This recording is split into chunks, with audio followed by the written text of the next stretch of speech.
Hello, everyone, and welcome to another episode of Knights of the Round Cable, our discussion series where we talk about all things gaming, whether it be console games, PC games, mobile games, events that are happening. We're here to talk about it all. And today we have a pretty big show ahead of you. So my name is Alex. I'm your host today. I'm joined by my brother Jacob. Hello. And today we're going to be discussing the recently announced Nintendo Direct, which is happening. Look at the calendar, that's tomorrow. It's happening tomorrow at 6 p.m. Eastern or 3 p.m. Pacific if you're out on the West Coast. And it's going to be about 40 minutes in length, so it's going to be a pretty long one. That puts it about on par with their E3 show. And it tells me that there's going to be a lot to talk about. It's going to be a busy show. Obviously, there's been a lot of leaks and rumors, and we'll get into that in a bit. About this direct. So we're here to give our predictions, kind of talk about what we expect to see, what we maybe don't expect to see, but would really hope for that to be there. And they've already announced that they're going to be talking about a couple of games, and we'll give our thoughts on what we expect from those. Yeah, and the focus seems to be primarily on Luigi's Mansion 3 as well as Pokemon Sword and Shield, being the highlighted titles as part of the actual picture that they showed up a while back. I still don't see that there's still a lot more that they can go over on those two games. It feels like they've kind of covered the bases before the releases. Luigi's Mansion coming out in October, with Pokemon also coming out in November. Pokemon most likely getting another direct closer to launch. But I mean, it seems that a big focus of this direct will be on these two major, we'll say not winter releases, but Pokemon, yes, but we'll say end of season releases. Yeah. So it'll be interesting to see what they still want to show. And that's what I would like to go over in terms of Pokemon, because I mean, we know that they're most likely going to highlight new Pokemons as well as possibly new region exclusive Pokemon. But Alex, you had an idea as to exactly what they may be able to show in this game during this presentation. Right. So what we were talking about earlier is I really think it's time to know who the final evolutions are, or the evolutions of the starter Pokemon are. So Sobble, the bunny, and the other one. I decided a long time ago I'm choosing Sobble as my starter. I'm sorry to the other guys, I don't remember their names. Grookey and Scorbunny? Yeah, Grookey and Scorbunny, thank you. I'm going to start with Sobble, but I do want to see their final forms, and I think this is the time to show them. The game comes out in mid-November, so it's their big holiday release. It's definitely the one that a lot of people are waiting for, and yeah, there's been some things that have been less than interesting about the game, like the fact that there's no national dex. Not all the Pokemon will appear in this game. That's been a bit of a downer, but I think by and large, I think people are still really excited for Pokemon Sword and Shield. But I really do think it's time that we saw those evolutions for the starters. I think that helps a lot. That helps me at least make my decision as to which one I want to go with the rest of the game. Because obviously you start off with its pre-evolved form, and then you move but the final form is the one that's going to stick with you probably for the longest as you get into the end game. Yeah. Now, do you have any ideas as to what you think the final typings are going to be, or the final typings? I think, I mean, and I do know that there's some leaks out there. I try to avoid these kinds of leaks when they're based on things that will really not change my outcome of the game. I'd rather be surprised. If it's something like we'll get into later, a couple of leaks, I'm much more interested in those types of leaks and rumors where maybe a game is leaked or a part of a game has leaked. But when it comes to content that I'm already going to pick up, I'm pretty okay to avoid those. So I do know that there's been some leaks of the starters types, but if I had to guess, I would say that Scorbunny seems to me like a firefighting. That just seems firefighting. That's funny to say. That just seems obvious. It's got the little band-aid on its nose. It's a rabbit, and rabbits are an athletic animal, so I think that makes a lot of sense. Grookey, I would say that looks like a ground grass, and it's a boring typing, but that seems to be what it looks like. Mm. And then Sobble is a bit of a weird one. I would say, like in that first trailer, they showed it going a bit transparent, so I would almost say Ghost Water. That would be a really interesting and weird typing. I can't think of a Ghost Water type Pokemon. And maybe There is a Ghost Water type Pokemon. Yeah, it's a jellyfish. I forget the name of the Pokemon itself. It's one where it's essentially like there's a male and female variant of them, and they're Okay. both. Yeah. I mean, not uncommon. I think I would agree with two out of the three, but I think Sobble is going to be a water poison type at the end. Okay, cool. Yeah, I think that's how that's going to go too. I also have something else that I'd like to add in terms of what we might see, and that comes up whenever the first major Pokemon Sword and Shield trailer came out. Whenever the two legendaries were kind of looking up in the air, I think we're going to see like a Nemesis type Pokemon where it's like, it's the one that essentially counteracts against the two legendaries. So like its own sub-legendary Pokemon that's, we'll say, in and by itself. And I also get the feeling that we're going to get more details in terms of the story. I know that the Pokemon Company and Nintendo highlighted that quite frequently, but I think they're going to show like key elements and essentially what the players are going to be doing in terms of the story and like how that's going to progress with the new team. Was it Team Loud or Team Yell? Team Yell. Yeah. How they're going to play a factor in the story, as well as the other characters and the rivals as well. I think they're going to highlight those that portion of the game as well as again a new legendary Pokemon to show off. It's really interesting because usually the Pokemon Company and Nintendo don't focus so much. Like Pokemon gets its own directs usually. It usually isn't mixed in with the standard Nintendo Direct.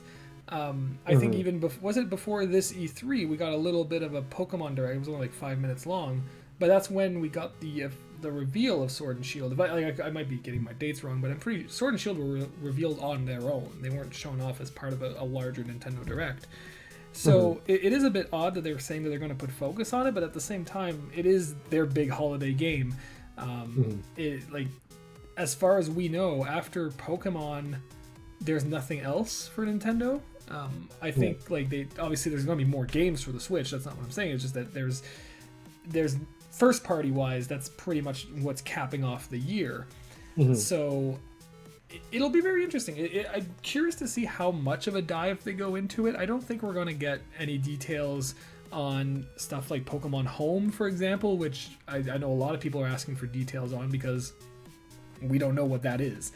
They announced that it's coming and that it's going to be a way to share Pokemon across the 3DS, the mobile devices, and Switch games, and that's it. We only know that. We don't know if it's a subscription service. We don't know if it's included in Nintendo Switch Online. We don't know anything about it, and but at the same time, I don't think this is the place to show it, which makes me think that there's going to be another Pokemon Direct down the road. And I mean, Pokemon games are coming out every which way. We just had Pokemon Masters release a few days ago, and Pokemon Sleep is still on its way. I don't think that's this year, but it's a thing. It's coming, and I'd be very surprised if Nintendo was done putting Pokemon games on the Switch. We've gotten Let's Go, we've gotten Sword and Shield coming up, and we had that port of that mobile game, that awful one. So I don't think that they're done with Pokemon on the Switch, but I don't think we're going to get an extreme amount of information tomorrow on Sword and Shield. Just a bit too, like, it's both. I think with that game, I'm at the point where I only need a few more things and I'm good. Because like when a game is about to come out or when something is on the edge of releasing, there comes the point where you're like, that's enough trailers, that's enough information, just get the game out. So I think we're almost there, for at least for me, for Pokemon Sword and Shield. I just want to know what the evolutions of the starters look like. I already decided I'm getting Sword, for no other reason than I like the dog holding the sword in his mouth as the legendary. I don't like Shield Dog as much, and yeah, I think it'll be a very quick look and Pokemon Sword and Shield. I do hope that we get more Galar region variants of Pokemon. I always I like the Alolan forms, and I really like that they're doing like region specific versions of older Pokemon. So I hope we get more of those guys. But yeah, that's pretty much it for my thoughts on what we'll see from Sword and Shield. Yeah.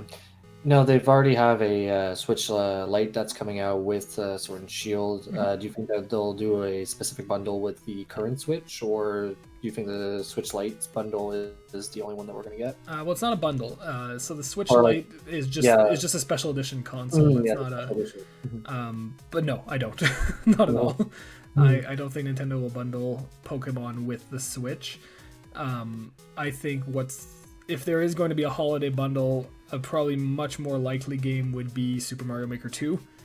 I think that game, it's obviously still selling very well, but its initial sell-through is wrapping up. I think it's the perfect game to throw in a bundle around the holidays. But as for Pokemon, no, people will just buy that on its own. And I know they're selling a double pack again where you can get both versions. They don't want too many SKUs of it out, I don't think. But I do really like that Switch Lite, the Pokemon Sword and Shield one. I pre-ordered it. I really, really like that one. Yeah, I wasn't a big fan whenever I saw it. I think it's just the we'll say like the gray clashing with like the very neon blue and pink. I don't know. For me, it wasn't. I'm not entirely sold on that, and we've already given our thoughts if we're purchasing the Switch Lite or not. I'm one of those people that is not planning on getting it. So I mean, just another special edition like that isn't going to entice me anymore. But just switching our focus on the other big game that they decided to highlight in the little press release is Luigi's Mansion 3. What else do you think that we can see for Luigi's Mansion 3 in terms of like gameplay or new functionality or even new modes or new characters? Or yeah, so for Luigi's Mansion 3, I think the biggest thing that's going to come out of that one is new characters to play as. I've always since there was in the reveal trailer, or maybe not the reveal trailer, but one of the trailers they showed, there was pictures hanging from the ceiling, and I'll put a picture up here on the screen so everyone can see, of Mario, Toad, Peach, and Luigi's faces. And I think that means they're going to be playable characters. Whether they're only playable for small portions of the game, or whether they're it's like Super Mario Brothers 2 and you can switch between them at any time, or between levels. I think that is where this game is going. So you could have Goo Mario, Goo Toad, and Goo Peach, which could be pretty funny. But it's I think that's going to be the big hook of Luigi's Mansion 3 is different playable characters, maybe with different abilities. Or if they don't have different abilities, it could be a 4-player multiplayer mode. It is pretty soon to the game's release. Releases on Halloween. So for functionality like that to be revealed would be a pretty late thing. This would probably maybe be their last chance to do that. Yeah. And I do think that there's possibly maybe like another smaller mode. They showed the multiplayer, but maybe like a single player outside of the actual main campaign mode, like maybe like a horde mode or something like that, where you have to face off against a bunch of ghosts and the harders get harder, or the levels get harder and harder and harder. Maybe something like that, which could also be a 2-player mode. But I don't expect too much to be shown from Luigi's Mansion 3. I think they've done a good job within the last year or so to highlight what we're expecting from this game and what will be shown in the game itself. And yeah, I don't think there's too much else to be shown. And hopefully it's not one of the games that takes a lot of time during this direct. I know it's 40 minutes, but still, I think it's one of those games again that they've done what they needed to show, and now it just needs to be out. Yeah, I think with Luigi's Mansion 3, Nintendo's done a really good job of turning what was really like 2 years ago, 3 years ago, well, but right before Dark Moon came out, there was this feeling that Luigi's Mansion was a one-off. It was a one-off GameCube game that had its diehard fans for sure, but it wasn't really ever going to get a sequel. And then all of a sudden, it's become this franchise for Nintendo. We got we got its sequel on 3DS, and then they made the remake on 3DS, and now we're getting Luigi's Mansion 3, which just from looking at trailers, is probably one of the best looking Switch games they've put out. It just looks incredible, and like Mhm. it does really cool things with lighting and shadows, and I'm really excited to see how creative they get with that game. If obviously it takes place in a hotel this time, so it's not really in a mansion.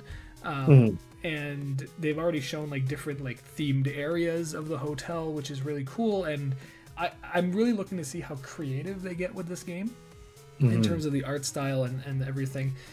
Because I think the mansion bit had kind of played its course. Like we were kind of like, okay, there have been 2 games now where Luigi explored a mansion. What's next?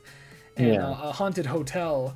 I mean, it's very like it's not a horror game, but it's very like spooky in like Mhm. that kid-friendly Halloween style. Yeah. Um, so I think it's a really nice setting. It kind of reminds me of like Hotel Transylvania or stuff like that. Actually, it kind Mhm. of exactly reminds me of Hotel Transylvania. But I think it's going to, I like releasing it on Halloween is such a smart move. Mhm. I mean, like it might have been nice to have it out like a week before, where they could have, kind of built up to Halloween, because obviously like Halloween doesn't just happen on one day. It's the spooky month. It's Yeah. October is just skeletons and black cats everywhere, Mhm. and pumpkin spice lattes. But Mhm. I think Luigi's Mansion 3 is like a great way to cap that off, and then it's like I'm pretty sure the very next day they're like, all right, Pokemon time. It's Yeah. now Pokemon month, and we're gonna beat you over the head with Sword and Shield, and um, this is what we're wrapping up the year with. So definitely a nice end of the year for the Switch. I know like early, right before E3, I was talking to you and I was just complaining that I was like, there's nothing out for the Switch this year. Mhm. Like the first half of the year was pretty dull for the Switch, but as soon as E3 rolled around, and we started getting like those big game releases like Mario Maker 2 and then Fire Emblem and Astral Chain just recently, and then Mhm. we're going into Zelda and we got Pokemon and Luigi's Mansion. It's like all of a sudden there's too much to play, Yeah. and it's almost frightening to think that we're less than a day away as of the time we're recording this of potentially getting an even bigger amount of Switch games Mhm. to not, I mean, it's a good problem to have, but worry about. I mean, like there's not enough hours in a day to play these games, and this is just one console. I know you and I play on other consoles too, Mhm. so there's a lot to play. Yeah. Um, but yeah, that's really all I've got to say on Luigi's Mansion 3. I think we're gonna get new characters. I think they've kind of hinted at that a little bit with those pictures, Mhm. but beyond that, I think Luigi's Mansion 3 is going to be a really good game. It's shaping up to maybe be the best game in the series from what I've seen. Like it's got me excited for it. So I think Yeah. it'll be No, really good. I would also agree with that as well. I mean, I played the first 2 games, and to me, they like you said, it was kind of like a niche type franchise for Nintendo, and then all of a sudden, it seems like Luigi's Mansion 3 is like blooming into like this megaton franchise. Which I mean, ask us whenever after playing Luigi's Mansion for the first time on the GameCube, I don't think anybody would be saying that this would be taking off into its own big series for Nintendo, and it's great to see because now it's like less highlight on Mario about everything, but like I mean, at the same time, like I'm excited to see how Luigi's Mansion 3 turns out. I might not pick it up day one, but I think I'm going to be watching it very closely to Mhm. see as to what it has to offer and what people have to say about it. And yeah, no, I'm excited to see what they have to show. And again, I'm expecting just a few tidbits here and there, but like nothing extremely, we'll say, over the top or like this new massive mode that completely changes the game itself. I think it's just going to be a few pieces here and there, a few modes, even maybe just one more, and like you said, maybe just highlighting that you get to play as Mario, Toad, and Peach as well. Mhm. Yeah, cool. So that's what we know is going to be in the direct. So Nintendo already told us that, hey, we're going to be talking about Pokemon Sword and Shield, and we're going to be talking about Luigi's Mansion 3. We know that's happening. But there's a couple of other things that have leaked out, and we covered these on our rumors article over on linkcable.com. So both of these are known commodities at this point. I think we are pretty sure that both these leaks are 100% accurate and might actually play in how fast Nintendo was at announcing this direct after these leaked. I know these things are planned ahead of time, but they've shown before that they can move directs around from time to time. So we have a couple of leaks to talk about that I think we were talking earlier off this call, and I think we both know that Overwatch is finally coming to the Switch. Yeah, unless somebody took a lot of time in detailing a very specific game case where you have the Joy-Cons as the zippers and you have like the official like Blizzard and the Nintendo logo on it. But yeah, this was like kind of one of those games where people I think were expecting it to be out there sooner rather than later. And I mean, like I still play Overwatch, and it's not a series that's like we'll say it's dead in the water, but it's one that certainly could use the extra attention. And I think putting it on the Switch is a great way. You have games like Paladin already, where they've kind of like taken over the Switch hype, and those games are thriving on the platform. And having Overwatch on there as well, I think will really benefit both Blizzard and Nintendo in terms of bringing over these big third-party games that the Switch, while it gets a lot of third-party support, it misses out on certain bigger games, we'll say like Call of Duty and the Battlefronts, Battlefield. So having that type of competitive shooter on the Switch, I think will really, really help the Switch out a lot in that department. And I think it will also renew a lot of interest in Overwatch for a lot of players as well. That's good. I mean, it's to me like I don't play Overwatch.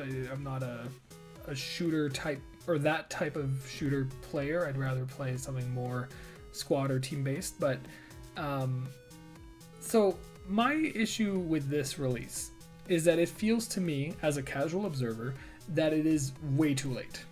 That basically like what you said, like it's the Switch doesn't have these games, but it is starting to get them, and it is starting to build this library. And Overwatch is kind of, I mean, it's still very popular. Don't get me, like I don't want the Overwatch fans kicking my door down. I understand that this is very popular still, but it's not the most talked about game these days, and it kind of has that where its fan base has grown into its kind of self, that this is the fan base for it. It's not really attracting new players. It's kind of just remaining steady. And I think it's just too late to bring it to the Switch. I think this should have been hit there last year. You look at games like Rocket League and even Fortnite, they got onto the Switch relatively quickly within the system's first like year and like 2-3 months.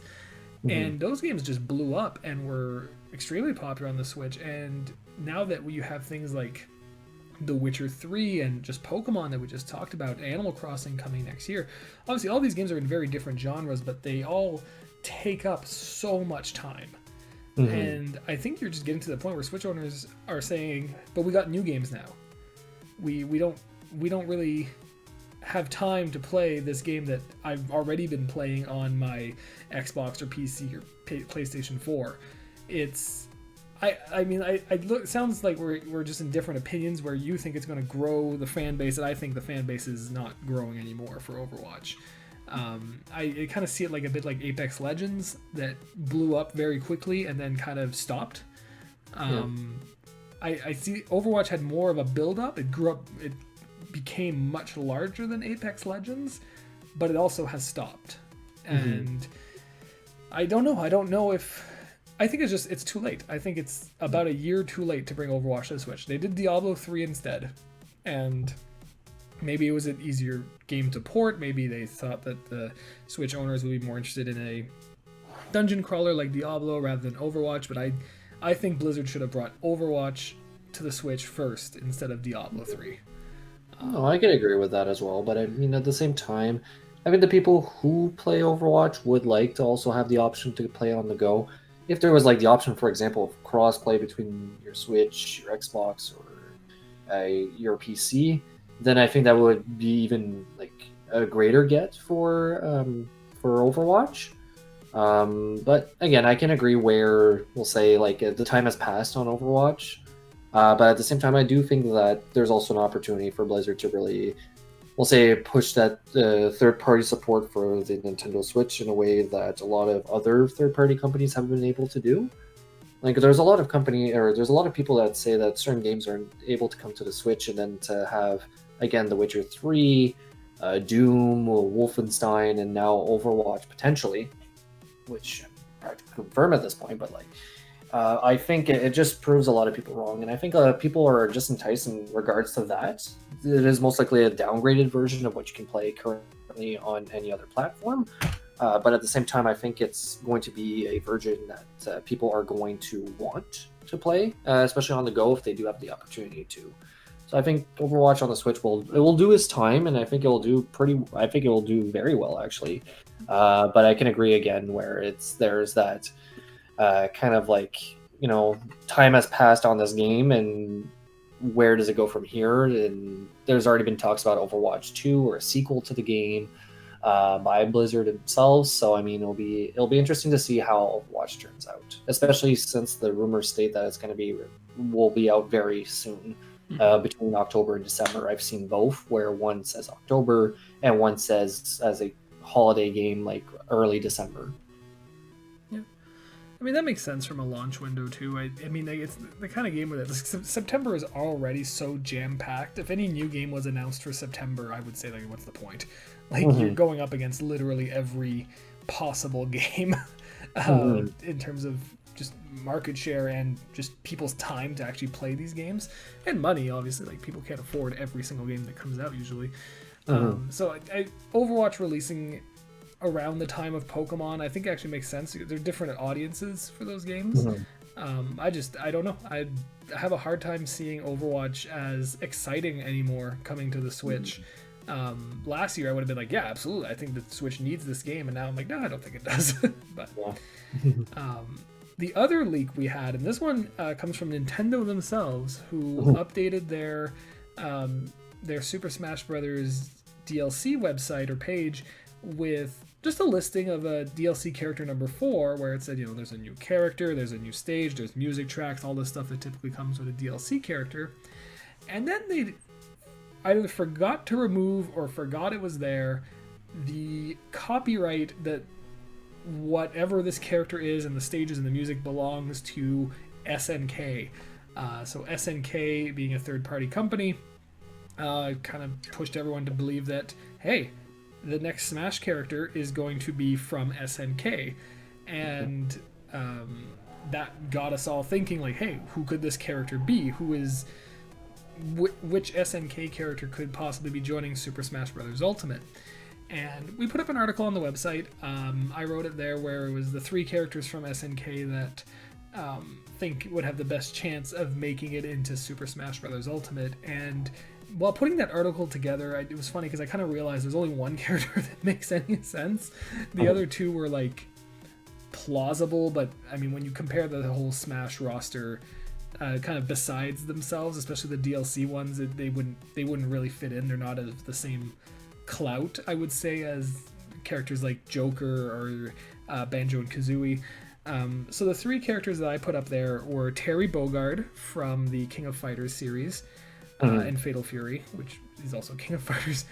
He's kind of SNK's mascot. He's basically their Ken or their Ryu for their fighting games. And back in the 90s, the SNK and Capcom were huge rivals. They you went to an arcade, you were either playing a Capcom fighting game or an SNK fighting game. There was very little else. So Terry became kind of this like unofficial rival to Ryu, and then they actually made SNK versus Capcom, where they got to beat each other up. So it would be nice to kind of bring that back and bring Terry Bogard back into, like, he has that natural rival, right? So bring him back into the fray of taking on Capcom characters. So he's the one that makes the most sense, like, by far. The next 2 characters I thought of, I was like, there's no chance. I mean, I would probably prefer them just based on the types of games I like to play, but the other ones I had picked were Athena from SNK Heroines Tag Team Frenzy, which also came out on the Switch. It was a Switch exclusive for a little bit there, or at least very advertised as a Switch exclusive. I think it came to PS4 like 2 days after or something. But so she's like the main character from that game. It's a fighting game as well, like a one-on-one, well, 2v2 fighting game technically, where it's just these ladies from past SNK games and original characters fighting out to save the world from a villain. It's very basic in that sense, but it's a very fun game. Mechanically, I thought it was very interesting. So I had Athena as a number 2 pick. You joked that the picture I found was a bit grainy, and I was like, there's no nice pictures of her online that I could make work on the website. And then the last one, this was the like out of left field choice, was Marco Rossi from Metal Slug, and I even wrote it in the article. I was like, this makes no sense. Like, there's no Metal Slug's gameplay doesn't translate into a 2D fighting game. It's a run and gun game like Contra. You're just shooting things constantly. There's explosions. There's bombs. It doesn't translate as nicely. And Contra is a bit of like, yes, there's characters and they have names and things, but it's very faceless in that sense. Like you're just there to blow stuff up. You're not there to dig in deep into the story of Contra and why are they fighting. Like no one cares. You're just there to blow up as much stuff as possible. And I was like, that'd be an interesting thing, and it's kind of like a non-fighting game character, which for SNK is pretty rare, but I think that hurts Marco's chances of making it into the game because SNK is known for fighting games. That's their bread and butter. So to have anyone who's not from a fighting game in a fighting game would be very, very weird. It would be like kind of like, remember when Duck Hunt was announced or leaked? Everyone was like, what? Like, it would be that equivalent for a DLC character. Like Joker's weird. Don't get me wrong, Joker's a very weird choice for a DLC character. But Athena or Marco from SNK would be 10 times as weird. While Terry is like, yeah, that makes sense. I get that. That I understand that makes sense. Did you have any ideas as to SNK characters who could make it into the game?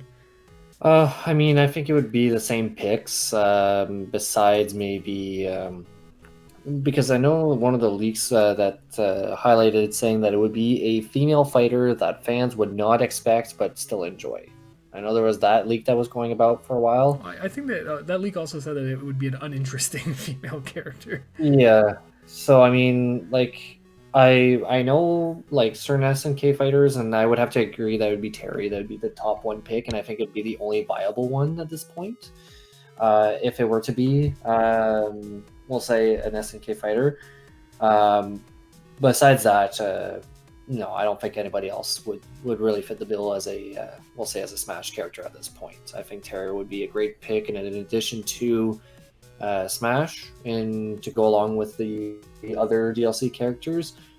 Either that or Nintendo is just pulling everybody's leg and then decides to show up with like Doomguy or something tomorrow and just completely change the the perspective. But I think at this point, yeah, it's an SNK fighter, and Terry I think would be a very welcome addition by fans, even those who may not like know the games that he played in. I think he'd still make a very good impression once he joins. Yeah. So do you think then? So if they're announcing DLC character 4, does that mean that Banjo and Kazooie get a release date? Oh yeah, I think it's. I think that's going to be getting. I think Banjo is going to get a release date quite soon. We're September now, so if we just take a quick look at the calendar, I would have to assume that he would be either the tail end of October, possibly November. Yeah, they said fall. That's all they had said. I think they're just going to. I don't know if we're going to get an actual date because Joker. I don't think Joker or Hero definitely didn't get a date. Hero just released. Hero was just out one day. I think they're going to give us like a reconfirmation that he'll be out maybe by a certain date, like by the end of November. Banjo will be out, or I say he will be out. They will be out. Banjo and Kazooie will be out by the end of November. I think it's a really nice thing to release around the time again as Pokemon, because Pokemon, while extremely popular, not everyone is going to be into Pokemon. And like I said earlier, there's nothing announced between Pokemon's release and Animal Crossing at this point. Like there's that. I mean, obviously there'll be games in that time. We don't know what those are. And I think releasing a big Smash DLC character, maybe even the most popular Smash DLC character they can make. I was thinking about this the other day. I don't know of any other character outside of like Kratos, if they went all out and got like a Sony or another Microsoft character like Master Chief, that would get people as excited as Banjo and Kazooie. Yeah. So it's kind of like it's almost like Banjo and Kazooie could stand as a release on their own. Like like it would push Smash Brothers sales up when they come out finally. The people who were on the fence about it will finally be like, you know what, I gotta get this game. Like like they weren't lying when they said everyone is here. And Yeah. I don't know if we'll get it. Like again, I don't think we're going to get a specific date because they haven't been giving us specific dates for these characters. But I do think we're going to get at least a, hey, this is when he's coming. I was thinking about it the other day, and I'm the only person on Earth still that cares about Amiibo, and I just realized we're going to get a Banjo and Kazooie Amiibo. Yeah, no, that's going to be very exciting. I would. Oh. Very happy with my Amiibo collection so far. I'd like to finish the Smash set. I know it's a very difficult endeavor. I have quite a few on my shelf right now. But I mean, yeah, Banjo-Kazooie Amiibo is going to be very exciting, and who knows, maybe we'll get a very scandalous SNK fighter Amiibo figurine to go next to Bayonetta. But yeah, I think that Banjo-Kazooie, again, could stand on its own and be its own release, like you said, and really push holiday sales just because it's Banjo-Kazooie. You know, it's a separate, it's almost like a separate entity at this point in comparison to, like, we'll say, for example, if as big as Ridley and King K. Rool were, I don't think they push the envelope in terms of sales themselves. If you're on the fence of getting Smash Brothers, but I think Banjo-Kazooie does make a difference for many people. Yeah, I think it'll be big, and I'm really looking forward to it. I'm going to be flat out honest. So far, I have not. I mean, I appreciate Joker and Hero being in Smash as characters. I don't like playing as them. Joker is, I mean, not just not a style I enjoy playing, and Hero has the RNG elements that I don't like in a game like Smash Brothers, where I like to know exactly what's going to happen. So maybe I've been a bit disappointed by the mechanics of the DLC characters, but I definitely haven't been disappointed by who they are. I enjoy that their content is in the game, but no one has come along so far to change me from being an Inkling main in this one. So maybe Banjo will, maybe Terry will, if he's the rep from SNK. So I guess now that we're done with, are you good moving on to our predictions? Definitely, yeah. Okay. So these are our predictions. We're going to talk about, now that we've talked about things that we are either 100% confirmed are happening, or maybe I've leaked and we are pretty sure are happening. I wanted to give a bit of our predictions. So these are guesses, hopes, dreams of what we'll see. So let's start with what we think is probably going to happen, or at least has a very good chance, and then we can end this whole discussion on our big dream predictions. So I'll get it started. I think the first thing that maybe not the first thing of the show, but I think one of the very first things they're going to talk about is Nintendo Switch Online, and I think we're finally going to get Super Nintendo games added to the app, or maybe a separate app for Super NES games, because September is the 1-year anniversary of the Nintendo Switch Online having released, and so obviously those subscriptions are up now. People have to decide if they want to resubscribe and hold on to the service for another year, and honestly, it's not very good. It's not a very good service. The online is, I mean, it's very game by game based. Splatoon 2, for example, doesn't really give me a lot of issues. But then if I go into Super Mario Maker 2's online or Smash Brothers online, it's hit or miss. Smash Brothers is more middle of the road. Mario Maker 2 is awful. It's borderline unplayable.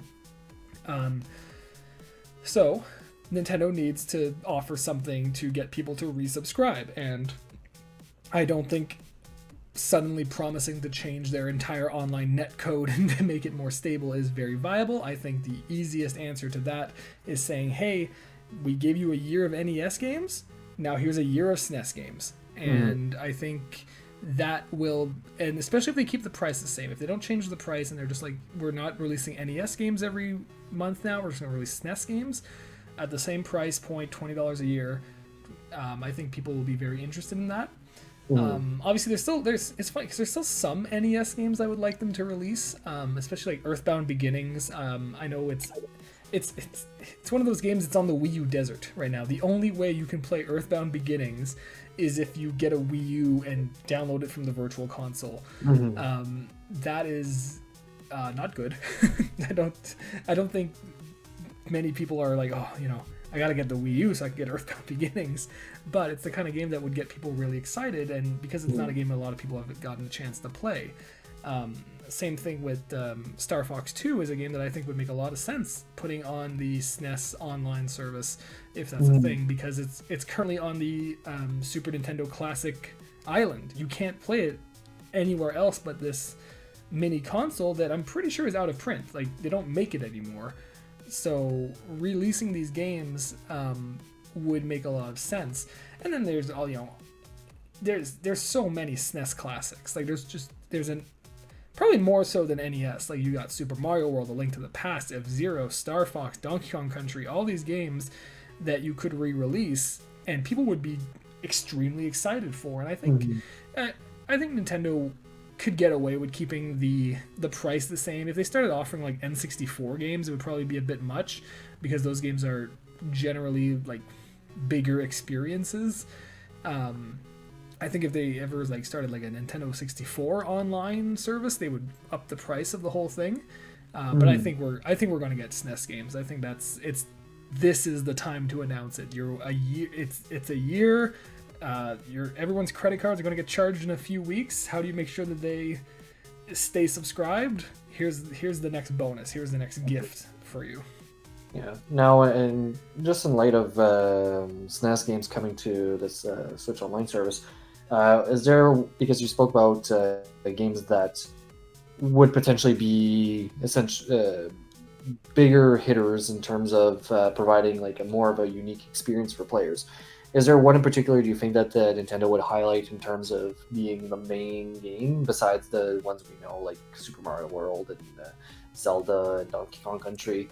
Like I know Earthbound and Star Fox 2 would be really big gets, but is there any other type of games that you would be interested to see in terms of like that first initial package being like, by the way, you'll be able to play these classic games, either they're third party or first party, that would really entice people to, we'll say, resubscribe to play these games potentially for the first time? I have a hard time with that question because it's a lot of the games, especially third party, are being re-released in collections these days. Like I would have said Mega Man X. Like that's one game that I think it's a small game, but it's popular enough and is fun enough and of high enough quality that people will jump onto. But Mega Man X Legacy Collection just came out, so Capcom's not going to put it out for free, essentially. And then you talk about games like, I mean, Final Fantasy 2 or 4 would make a lot of sense. It's a classic on the Super Nintendo, but it's also, hey, here's a 30-hour RPG. It's like, oh wow, that's a lot to give away for free. I think Nintendo's going to stick to a lot of first-party games and a lot of the smaller third-party games. I think we're definitely going to see things like Super Mario World, Yoshi's Island, Donkey Kong Country, Star Fox, those types of games. Which I don't know if we'll see a lot of the SNES's RPGs. Like we might see, like Earthbound makes sense, unless they were ever planning on making an Earthbound like collection, but I would be surprised at this point. Super Mario RPG does make sense. I think that game has lost a bit of its mystery since they've been re-releasing it on virtual consoles. Like there's a lot of times where that game was like this like fabled game that only a few people had played. And then now it's like, well, yeah, everyone's played Super Mario RPG. But I think we're going to see a lot of things like Darius Twin and Gradius 3, Contra 3, like, well, maybe not Contra 3, the Contra collection just came out. But those types of games that are like smaller third party games, kind of similar to what we saw on the NES online store or online service, where it was, like the Mega Man games never came to it, the Castlevania games never came to it, Final Fantasy never came to it, because those games are being sold by those companies in some way, shape, or form. But things that aren't being sold to those companies or Nintendo is like, yeah, we're not remaking this, or we're not planning on doing anything with this anytime soon. Yeah, just put it on there. What was really nice about the Switch Online is that, especially near the end, it got a lot of weird games. Like there's so many NES games that came to it that I was like, what is this? I've never heard of this game in my life. And just played a few of them. Like they're fun. I think one of them is like Doom Project Cops, or I don't know. It's one of the most recent ones, and I was like, what is this? I'm going to play this, and it's fun. It's really, really good. But yeah, I don't know. I don't think we're going to get anything like, wow, they're releasing like Chrono Trigger on it. Like I don't think that's possible. I think Square would be like, we'll just sell you Chrono Trigger for $40 down the road, or put it as part of like a collection or something. But it's the same. Like we just got the Collection of Mana set, right? So Secret of Mana is not going to come out on the Switch Online if it gets SNES games, because it's available to buy. Square Enix is charging you money for it. I mean, they're including Final Fantasy Adventure and the third one, Trials of Mana, in it as well. But I don't know. I don't think they're going to put in something that is like a selling point. I think just the fact that it'll be Super Nintendo games is plenty. And I think Super Mario World especially means a lot to people as a game. Like it's a very easy game to get. It's really been re-released on practically everything. But I think that game means a lot to people, so them re-releasing it and having it available on the Switch, on the go, wherever you'd like, is a nice thing. I think that'll go pretty far. Okay. Well, just to kick off one of my predictions, is we've already spoken about Overwatch coming to Switch, but I think Nintendo and Blizzard are going to do a little bit more than just porting the game over. And I think we're actually going to get Amiibo to go with Overwatch. Whether it's just a Tracer or a Winston Amiibo, just one or two Amiibos at this point, to make either Overwatch very unique to itself, or even use Amiibo in some way, shape, or form, whether it's unlocking costumes for characters in the game. I think there will be a little bit more incentive to purchase Overwatch on the Switch. I know it's kind of a basic and boring pick, but I think it's one of those predictions that, I mean, will possibly go unnoticed in terms of whenever it gets announced and being like, oh, by the way, you can use your Link Amiibo to unlock, we'll say, a Link costume for one of the characters in the game, or a Donkey Kong character for Winston at this point. And I think that'd be great to see. Having their own unique Amiibos would be really cool too. Again, like a Tracer or a Winston Amiibo would be...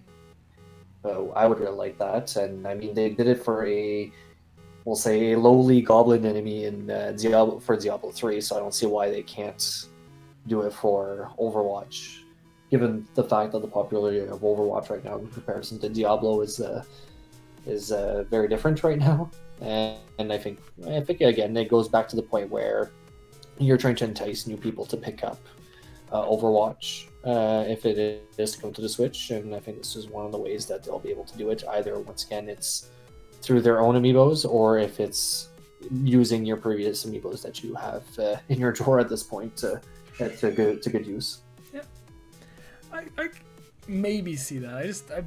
The Amiibo, like, popularity of Amiibo has just dropped off the face of the earth. Like, they're not in Super Mario Maker 2, they're not in Mario Tennis Aces, like games that on the Wii U would have thrown Amiibo on no problem.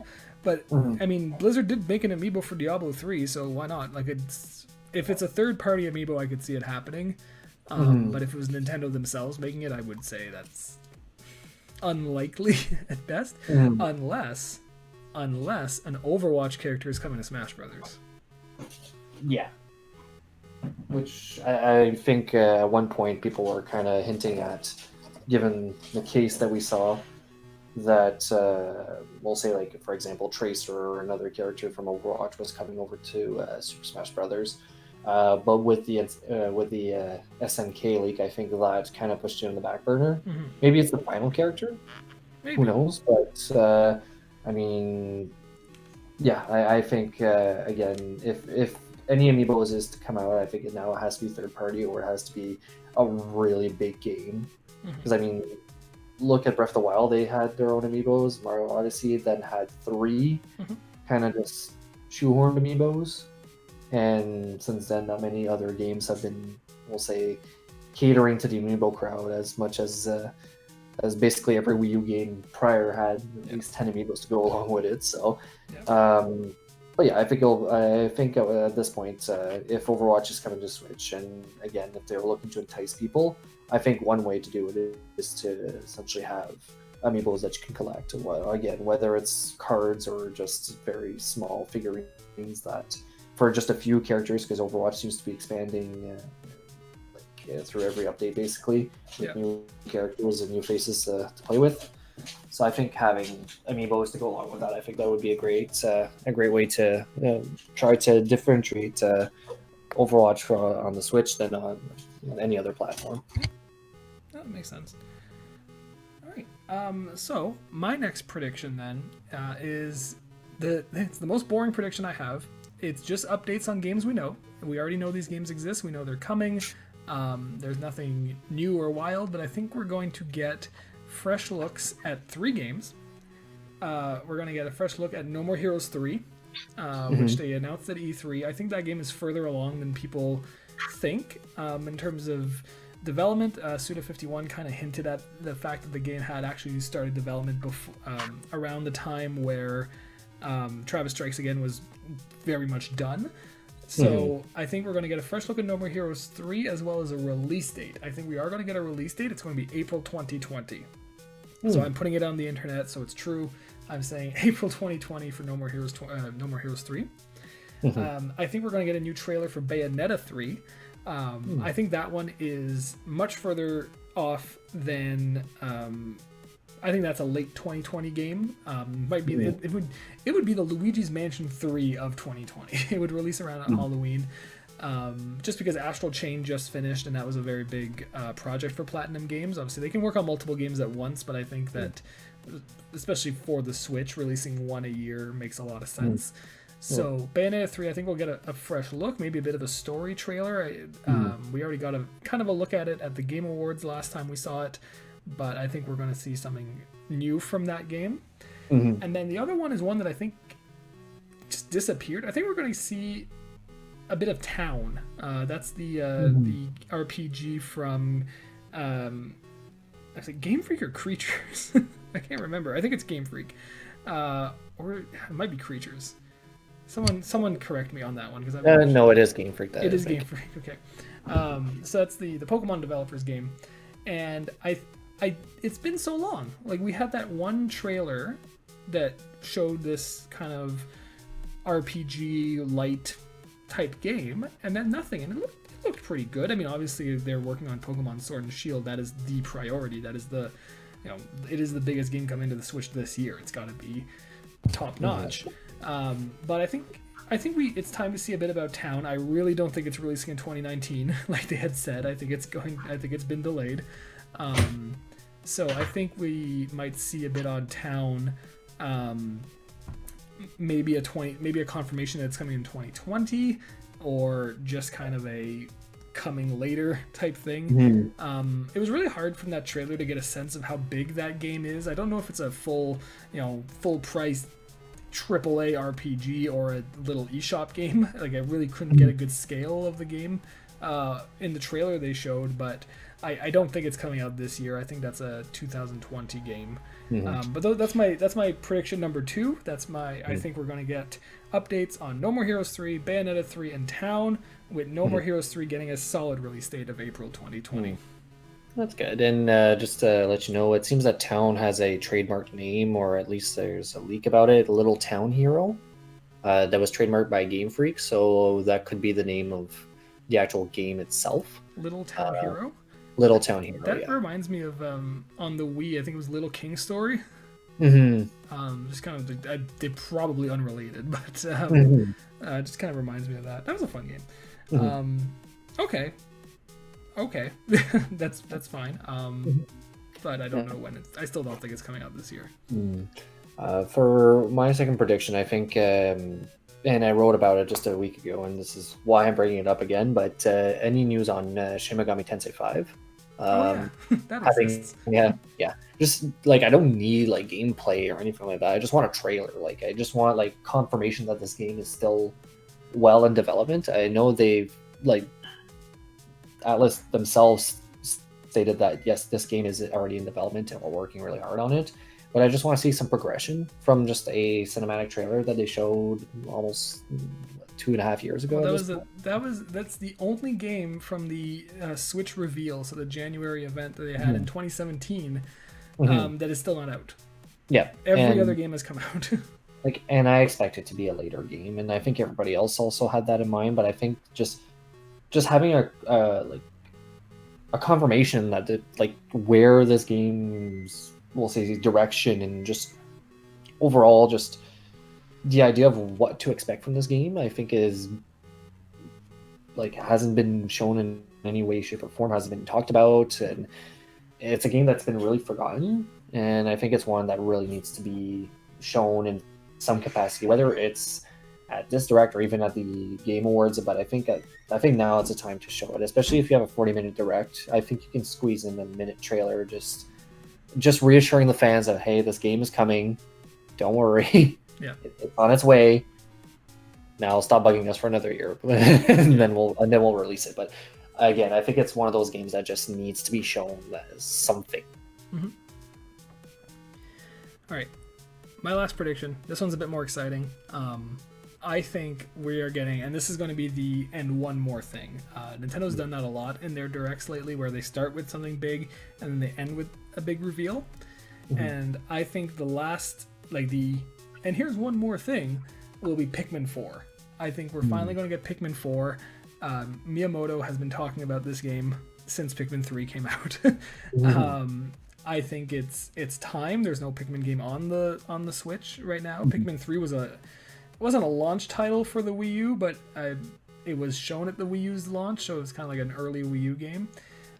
So I think Pikmin 4 as a 2020 game, now that Animal Crossing has been revealed to be coming in 2020, that's kind of like the next thing to look forward to, and that would release around the time as Super Mario Maker 2 or Fire Emblem 3 Houses this year, so a summer 2020 game for Pikmin 4.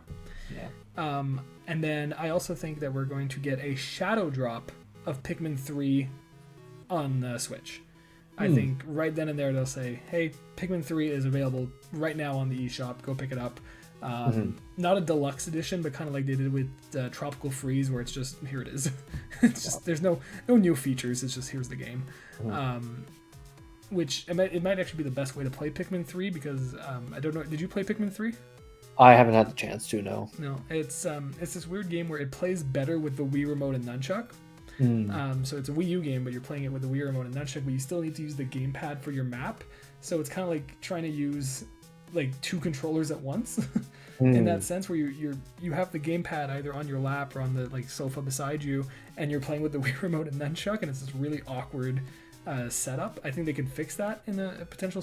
I mean, obviously they would. You're not using a second screen on the Switch, but I think Pikmin 3 Shadow Drop available now, or available after this direct or something like that, would be the big thing, and then get people onto Pikmin 4 in the summer of 2020. Yeah, and like you said, it just sounds like Nintendo's just been talking about Pikmin 4 forever, especially Miyamoto, where it's like, oh, this game's in development, it's coming along real nice. And I think it's one of those games where it's basically done. It's just on a shelf waiting to be put in a cartridge and like shipped out. Just the way they've spoken about it, and I think that like a summer release for next year sounds in line as to what to expect for a Pikmin game. And it's not like a Nintendo, we'll say, mainline series, but it's one enough that will sell well if given the right time, and as well as like not to have any other major competitors to face off against in terms of like other games. But I mean, it's one of those games that I think it's just ready to go, and they could shadow drop Pikmin 4 tomorrow, and I wouldn't be surprised because I mean, just again the way they've spoken about it, just be like it's ready, it's a like, and all these are the things we want to do with the game, and again, it just hasn't been like we've had so much information, and all of a sudden there's no news about it, so it's like I'm just wondering what their plans are with Pikmin 4. Mm-hmm. And just to follow up that, my final prediction, it's nothing major, but I think we will get another Wii U port, and it's one that isn't all too exciting. It's just a Wii U port of Super Mario 3D World, and I think it's going to be a deluxe edition and will be ready around December. I think it's, again, it's one of those games that you don't need to do anything to it besides just putting on a cartridge. It looks fantastic. It was one of the best looking Wii U games, in my opinion, in terms of the art style and how it performed. And I mean, it's just another game that should be on the Switch so that other people, like many other people, can appreciate it. I know it was one of those games that sold fairly well on the Wii U. I mean, that's not too hard to do, but I mean, it was hard to do. That was the problem. No one bought the Wii U. Yeah, well, that's what I'm saying. It wasn't hard to get good sales if you actually put a decent game on the Wii U, because I mean, it's the only thing to buy, right? Yeah. But in terms of Mario Kart 3D World, Mario Super Mario 3D World, I think it's one of those games that will be easy to port, and I think again, it's one of those that are on the shelf. You can just put it on and say it's ready to go, and again, it could be their December game, like they don't have to work hard for a big release, because I mean, look how all the other Wii U ports have done on the Switch. Some of them have even been even better than what they were on their Wii U counterparts, and people are still forking over $79.99 for games that they've already purchased. So I looked it up the other day. I was curious to see how many copies of New Super Mario Bros. U Deluxe they sold. 5 million. Like, let that sink in for a minute. They've sold 5 million copies of that port, and when people already knew that Super Mario Maker 2 was coming out. And that, like, New Super Mario Bros. U is an excellent game. It's a game that had really poor launch timing. Like, it shouldn't have been the Wii U's premier launch title. It shouldn't have come out 3-4 months after New Super Mario Bros. 2. Like, there was 2 games in a very short amount of time. But it's an excellent game. But it still blew my mind that it sold that many copies on the Switch. Like, it's that popular. So 3D World makes a lot of sense. 3D World would be a very popular game to bring over. And it's not another 2D platformer, right? So I mean, you avoid that. We'll say that fatigue of, because they did Donkey Kong, and they did U, and they also made Super Mario Maker 2, which is, I mean, it's not a port, but I mean, it's basically the same idea as Super Mario Maker 1. So I think having a 3D, we'll say like another 3D Mario game that isn't, we'll say, as big as Odyssey, but still provide like as much fun, I think it would be beneficial for the Switch. And again, it's a game that is so easy to just take and plug into the Switch at this point. Yeah, I agree. All right, well, that about does it for our predictions of the show and things that we expect to see or could reasonably see. But before we leave today, I wanted to end on our dream games. Like, these are the things that the odds of them being announced are very low, but would make us just jump with joy if they were shown off. So, Jacob, I'll let you go first with this one.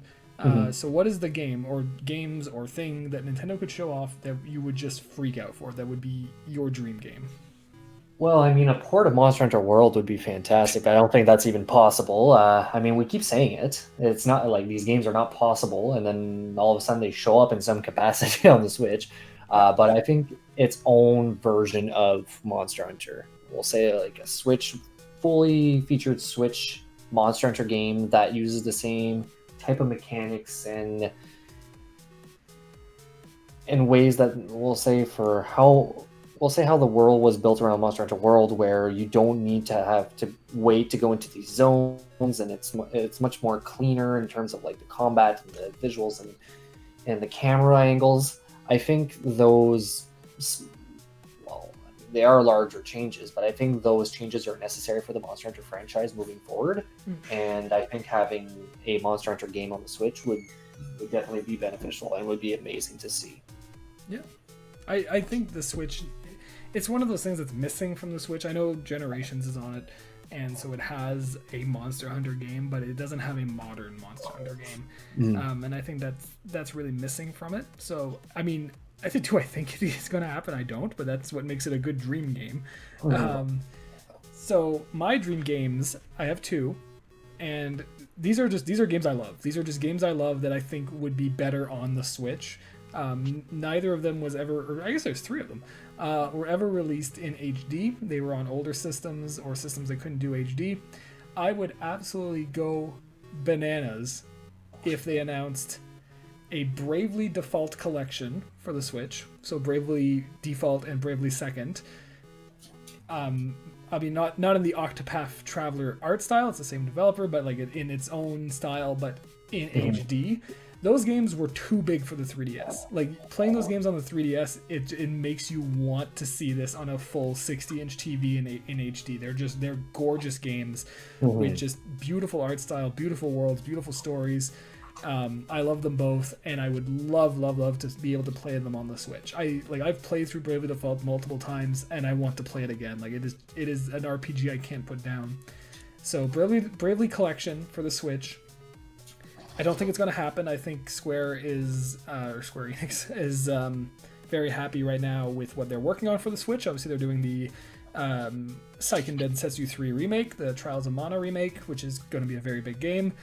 But I think that would be amazing. And then my absolute dream, and I'm going to predict this every time until it happens, because I really do want this to happen, is an HD remaster or remake of the original Xenoblade Chronicles. That would blow my mind if they were to take Xenoblade Chronicles from the Wii, which is an amazing game on the Wii. It is, I've always said Majora's Mask is my favorite game of all time. I think Xenoblade Chronicles might actually be my favorite game of all time. The more I play it, the more I'm just in love with this game, and I would absolutely love it to be on a console where it doesn't look like the walls are made of mush. So after playing, obviously, Xenoblade X and Xenoblade 2, and seeing what these worlds and their Monolith Soft's imaginations can look like in HD, I really want to see the original game be brought to that. It's funny because they went in the other direction and ported it to the 3DS, which just made it look even muddier and kind of like choppier in a lot of ways. It's still a fine port, like it works well enough on 3DS, but it's the kind of game that if they re-released it and they were like, look, it's an HD remaster or it's just a full-on remake, we're putting it in the Xenoblade 2 engine or whatever, and we are making an HD version of Xenoblade Chronicles, I don't know what, I would pre-order it instantly. Like they wouldn't even be done announcing it. Like, wow, we already have a pre-order in. It would be those are my dream games. I don't think they're going to be announced because I think Monolith is busy working on whatever project they're working on. They're hiring up. I think that they're co-developing Breath of the Wild 2 is one of the things. But and then I think Square is just busy with other things at this time. But yeah, those are my dream games. So that I think wraps it up. I think we're done then with our predictions and discussing this Nintendo Direct. No, I think that does about it for me. I mean, I'm sure we'll see a lot of many games being released, and as well as I get the feeling we're going to get a few shadow drops here and there, but I think that covers about as to what we should expect. I mean, we always get the feeling that, you know, these Nintendo Directs are basically, we'll say like a quarterly version of E3, when I think we also have to temper our expectations, but I think what we discussed here is a good idea as to what to expect tomorrow at 6 p.m. Yeah, absolutely. All right, well, thank you everyone for joining us for this discussion. Hope you enjoyed it, and make sure to check back on Saturday for our regularly scheduled episode of Knights of the Round Table, where we discuss, we're going to be talking about Google Stadia, right, Jacob? Yep, definitely, and see if we're actually sold on it, if we still have any questions. It should be a fun one because I mean Google is going to be an interesting player in the next few months. See how that turns out for them. Yeah, sure. All right, well, thank you very much, everyone, and stay tuned to Link Cable for all things gaming. We'll talk to you later. Bye, guys. Bye.